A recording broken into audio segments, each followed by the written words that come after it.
Lesson 6, Unit 4, Stakeholder Monitoring.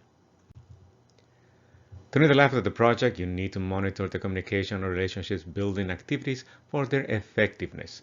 As the project makes progress, the initial conditions by which you decided on a stakeholder strategy may have changed, and it's important to constantly monitor and evaluate the stakeholder relationships.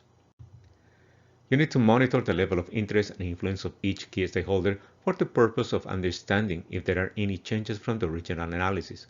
It is especially important when the interest of a high influence stakeholder starts to change from positive to negative. This new analysis can help make the required changes in the strategies to build trust and relationships with the stakeholder. You need to evaluate on a regular basis the levels of interest in your key stakeholders.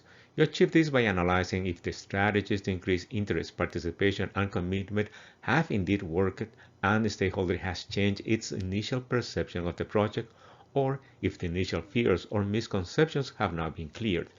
You should monitor how stakeholders change in the way they communicate with the project and identify what actions have led to a positive or negative change. This information can help validate or change the initial assumptions about the strategies needed to build interest. Your main interest is to ensure key stakeholders with a large influence on the project maintain their commitment and use their influence in a positive manner.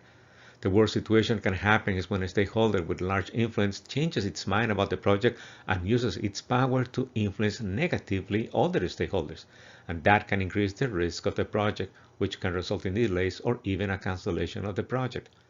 Monitor how stakeholders use their influence in the project and adapt your strategies to ensure they support, promote, and defend the project.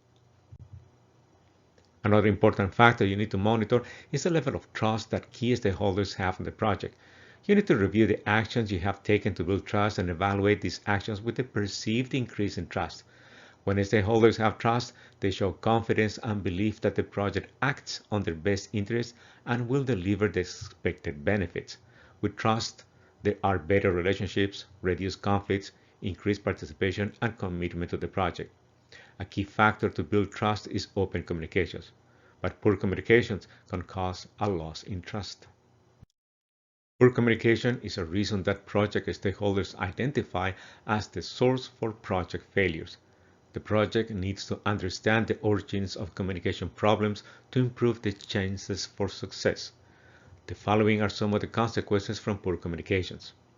Wrong expectations, which occurs when project stakeholders have different expectations of how things are supposed to work on the project. Confusion occurs when project stakeholders are not sure what is their role in the project. This causes chaos as the stakeholders spend a significant amount of time trying to figure out how things are supposed to work. Lack of commitment occurs when project stakeholders are not really committed to the success of the project.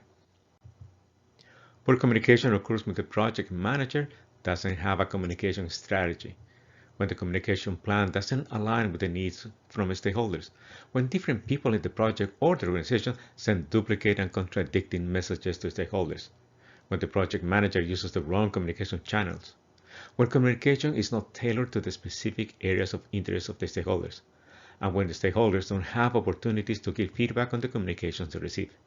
Make sure your communication plan is aligned to the needs and interests of stakeholders and make them part of the communication process.